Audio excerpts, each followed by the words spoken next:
ng pamahalaang lungsod ng Maynila. Ito mga estudyante, malaking tulong to sa mga commuters natin para sa libreng sakay. Tanungin natin sila.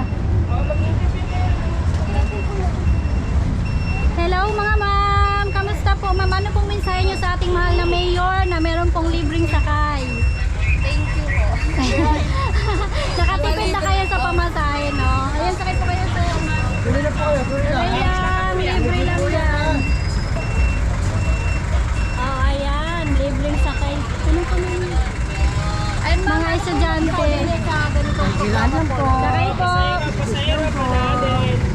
Sana mo lagi. Sana araw-araw libre. Thank you ma'am. Ano pangalan niyo po? Ito, intro to, San Miguel. Dan babalik naman po dito sa may SM. Basta, kasi may mga nagko-comment sa atin, bakit daw walang libreng sakay? Basta yung jeep na may nakalagay pong tarp na ganyan, ibig sabihin yan po yung libreng pamasahe. Kasi kung wala namang ganyan, sabi ni Yorme, hindi po taga Maynila yon. Kasi itong mga napiling ano ni Yorme na 1,400 na active na jeep, ito po yung mga taga-lungsod ng Maynila, no? Kasi may mga nagko-comment sa atin, bakit daw wala, hindi naman daw lahat ng jeep. Kasi po siguro hindi po yun, ay!